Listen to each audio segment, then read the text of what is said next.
En el momento coyuntural que nos encontramos, creo que es bastante oportuno, pues, hablar acerca de cómo se ha desarrollado y cómo ha estado la frontera, y qué mejor que el periodista Julio Vaqueiro, que nos presenta su más reciente obra, Río Bravo. Esta narrativa, Julio, bueno, pues nos explicas un poco y nos cuentas un poco tu andar precisamente y tu, pues, vaya, tus impresiones, ¿no? De cómo ha evolucionado esta, pues, relación entre México y los Estados Unidos, y qué mejor que cuando empiezas con esta narrativa sobre tu experiencia como periodista precisamente en el activismo, viendo la forma en la que se desarrollan pues México y los Estados Unidos desde la frontera de Tijuana. Sí, qué gusto saludarte, Ernesto. Mira, sí, Río Bravo, el libro que ahora presento, Río Bravo, México, Estados Unidos y el regreso de Trump, en realidad es un libro reporteado, ¿no? Está basado en lo que he podido ver, con quien he podido platicar en las coberturas en las que he participado.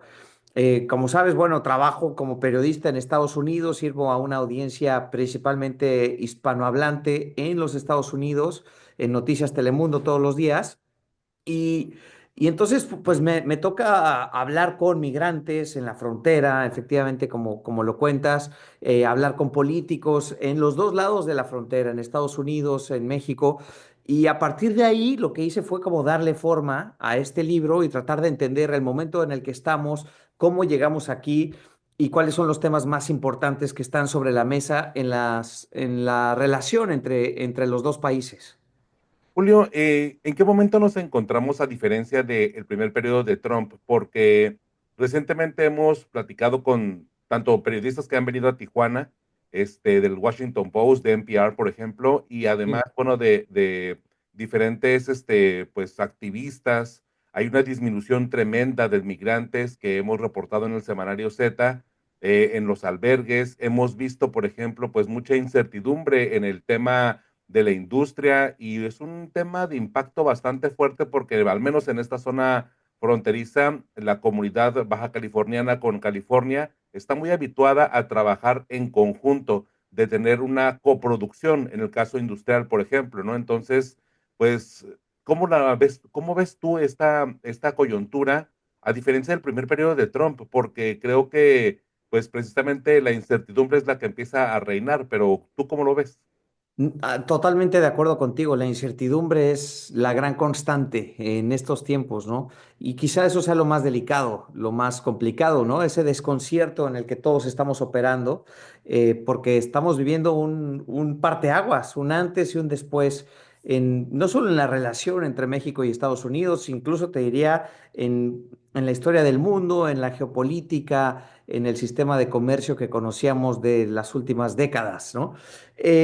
A ver, yo creo que estamos en un momento, uno de los más delicados entre México y Estados Unidos, en donde está en juego realmente un modelo que había venido funcionando desde los 90, un sistema de comercio que mantenía muy bien enlazados a los dos países, que además se estaba haciendo mucho más complejo con muchos temas importantes en la relación entre los dos, en los que habíamos visto mucha cooperación, una comunidad mexicana en Estados Unidos cada vez más grande, eh, de muchas generaciones ya mexicoamericanos, que quizás son los hilos más importantes que unen a los dos países, ¿no? Y viendo eso, ahora estamos en un momento en el que quizá, esa es una de las grandes incertidumbres, al menos el tratado comercial entre los dos países, que es columna vertebral en la relación, puede estar en juego, ¿no? Puede estar en peligro. Es Y un pues, momento en el ujú. perdóname, nada más para terminar, es un momento en el que México está en el centro de los asuntos más importantes que hoy dividen Estados Unidos y que hoy están entre las prioridades del presidente Donald Trump. La migración, el comercio, el tráfico de fentanilo son prioridades del gobierno del presidente Donald Trump, y ahí México pues está como un blanco fácil pues para atacar o para atender desde Washington, para resolver estas problemáticas. Este libro, ¿cuánto tiempo te llevó desarrollarlo? Y un poco platícanos me dices que es muy vivencial y a final de cuentas, pues se nota por retomar, por ejemplo, precisamente este andar que has reporteado, pero ¿cómo empiezas a gestarlo, a recopilar estas anécdotas? ¿Cuánto tiempo te llevó el trabajo de Sí, pues hacer esta como anecdotario? sí, realmente lo fui escribiendo sobre la marcha. Entonces te diría que unos 2, 3 años. Y ya después ya me senté y me concentré y le comencé a dar forma y ya le dediqué varias madrugadas, digamos, desde verano del año pasado. Y un par de meses estuve así muy, muy, muy enfocado, pero es un libro que fui escribiendo, ¿no? Que fui construyendo, como dices, como anécdota tras anécdota, reportaje tras reportaje, entrevista tras entrevista, y después el trabajo fue juntarlo todo y darle una forma de libro. Em, pero mira, ¿sabes qué es lo interesante? Yo trabajo como periodista en el día a día, estoy muy pegado al día a día. Mi trabajo en el noticiero es contar lo que pasó en el día.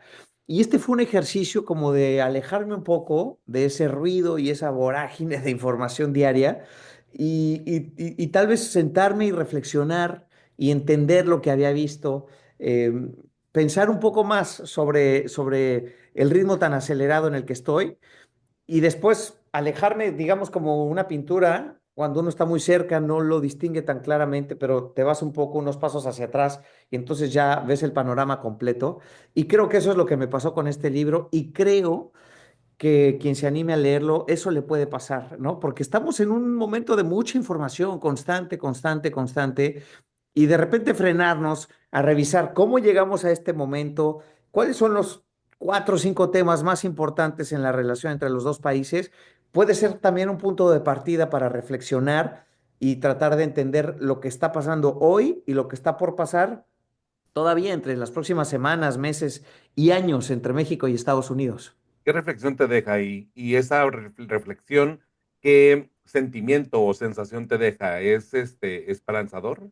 Sí, mira, lo más importante de todos, yo soy un optimista, la verdad, soy un optimista natural. Eh, y esta es una relación, la de México y Estados Unidos, de la que no podemos escapar. O sea, es que nuestra geografía aquí nos puso, no hay de otra. Y alguna vez la ex embajadora de México en Estados Unidos, Marta Bárcena, que fue embajadora con López Obrador y con Donald Trump en su primer periodo, me dijo que esto es como un matrimonio en el que no existe el divorcio, no hay salida. Y entonces lo mejor es llevar la fiesta en paz y hacer que funcione. Y si por la mañana tú me traes el café, por las noches yo te cocino quesadillas, ¿no? Esa es un poco la reflexión que hacía la embajadora. Y creo que así es como funciona la relación entre México y Estados Unidos. Es ineludible y lo que tenemos que aspirar es a cooperar, trabajar en conjunto, dialogar entre los dos países. Lo más importante es que esa región en la que tú estás, a la que le reportas y en la que tantos colegas más están, esa región fronteriza, termina siendo un puente entre dos países que son profundamente diferentes, son muy distintos, México y Estados Unidos, separados por el idioma, separados por la cultura, por la economía, por las tradiciones. Pero ahí en esa franja fronteriza, quienes habitan ahí físicamente, pero también quienes habitan sentimentalmente entre los dos países, los migrantes, los mexicoamericanos, que estamos entre los dos países, servimos como un puente entre México y Estados Unidos. Y creo que así es como podemos entendernos mejor y esas comunidades a las que tú atiendes todos los días son muy importantes para entendernos mucho, mucho mejor. Julio, ya por último me gustaría un poco recuperar el momento más difícil de tu escritura o creatividad a lo mejor para poder empezar a ensamblar todo este libro. ¿Cómo fue o qué anécdota me pudieras resaltar que fue la más difícil de narrar o recordar?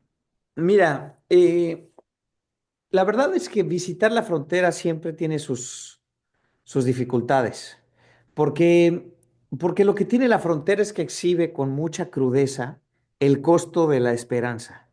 Estos migrantes que lo dejan todo atrás, un camino larguísimo, cruzan en muchos casos la selva del Darién, huyendo de una dictadura brutal como la de Venezuela, por ponerte un ejemplo, sobre todo porque esos han sido los migrantes de los últimos años, los venezolanos principalmente. cruzar la selva del Darién, cruzar todo México, enfrentarse a esos peligros, esperar en la frontera, sin comida, sin agua, sin techo, sin regadera. Creo que la frontera sí es cruda en ese sentido, ¿no? Y nos damos cuenta que para muchas personas la esperanza y la búsqueda de lo más elemental, que es una oportunidad, es muy costosa. Ahora, tienes razón, en estos momentos los cruces de migrantes están en bajos históricos, ¿no? Cada vez hay menos migrantes llegando y tiene que ver por un lado, la retórica del gobierno de Trump, por el otro lado también con el esfuerzo del gobierno mexicano por frenar a los migrantes, por impedir que sigan llegando y colaborar con el gobierno de Estados Unidos. Y pues todo eso es difícil porque no porque frenemos el punto de entrada significa que el problema de raíz está resuelto y que millones y millones de personas todavía tengan la necesidad de buscar un futuro mejor. Sí, es correcto. Fíjate que cuando me estaba leyendo este primer capítulo sobre el, tu inicio y tu contacto con la frontera, tus coberturas aquí en la ciudad de Tijuana, me llamaba Sí. mucho la atención que, pues yo recordaba, digo, yo no soy propiamente nacido en Tijuana, pero sí soy criado en Tijuana, un poco algo personal, pero me gustaría un poco recuperar esta parte cuando yo recordaba que en la primaria, por ejemplo, había mucha confianza para que quienes no teníamos pasaporte cruzáramos a los parques de diversiones y Ujú. realmente era de confianza. Tanta confianza había que incluso cuando yo iba en la preparatoria, había compañeros pues con piel muy clara, con el cabello a lo mejor un poco rizado y tal, que simplemente al decir American Citizen los dejaban pasar y creo que un poco la coyuntura se empieza a romper con el 9/11, ¿no? Sí. Y ahí empieza un poco no solamente la desconfianza al mexicano, sino pues la desconfianza al mundo, que comprendo que tiene que ver con políticas de seguridad interna, pero también pues el cambio abismal a lo mejor para la rutina de México, Estados Unidos o Tijuana, San Diego, sí fue muy abrumadora. Me hiciste recordar esa parte por la forma en la que pues tú recordabas, ¿no? Y haces esa analogía de pensar en una frontera mucho más confiable.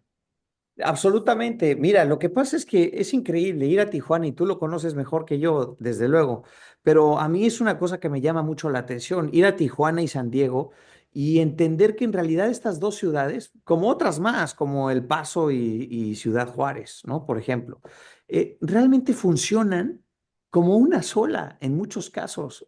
Son ciudades que todos los días ven personas cruzar de un lado al otro para trabajar, para ir a estudiar, para ir a vivir más barato o más caro, para ir a comprar. Eh, y en realidad hay una comunicación constante y es una zona riquísima económicamente, es una zona muy productiva, que funciona muy bien y que es un ejemplo de cómo estos dos países pueden funcionar muy bien. Y a pesar de todo, en medio hay un muro oxidado que parte por la mitad a esta comunidad y que es autoritario, ¿no? Es un adjetivo que incluso me parece que uso en el libro, ¿no? Es una valla que autoritariamente parte por la mitad de una comunidad que podría funcionar muy bien como una sola, ¿no? Me parece muy interesante esta región y este choque de culturas y esta forma en que no solo chocan se despiden en direcciones opuestas, sino que chocan y comienzan a mezclarse y entrelazarse y a funcionar francamente muy bien. Y creo, lo deseable es que como países, eso que sucede en Tijuana suceda también a una escala mucho mayor. Sí, a nivel país, ¿no? Ujú. Julio, muchísimas gracias por pues, un poco esta reflexión que haces sobre Río Bravo, sobre tu reciente libro. Te vamos a seguir, pues, viendo ahí en Noticias Telemundo, porque me parece que desde hace poco que tienes como titular a tu llegada, pues, has dado pues, a lo mejor una perspectiva bastante más fresca, latina, ¿no? Cercana a la audiencia mexicana que la tienes aquí en la frontera, al menos aquí en Tijuana sí escucho muchos que ven y escuchan, se informan mediante lo internacional con Telemundo y con tu voz, con tu presencia. Pues muchas gracias. Yo te agradezco a ti, Ernesto, el tiempo para platicar. Por supuesto, a la gente en Tijuana que ve Telemundo y a quien se anime a leer el libro. Yo creo que es una lectura sencilla, relativamente, no, no, realmente sí, me parece una lectura sencilla, fácil, es un libro corto, pero que invita a una reflexión que yo creo que en este momento es muy importante, entender en dónde estamos parados los dos países y cómo llegamos aquí. Así es que eso es bastante, ¿no? Eso es Es mucha bastante. historia, es mucha historia, pero Sí. muy bien con las reflexiones. Julio, tus redes sociales para poder mantener en comunicación. Es Julio Vaqueiro en X, Julio-Vaqueiro en Instagram y pues ahí me encuentran y podemos seguir esta conversación, Ernesto. Yo encantado de estar contigo. Claro que sí, que sean la primera de muchas. Espero que sí. Te mando un abrazo.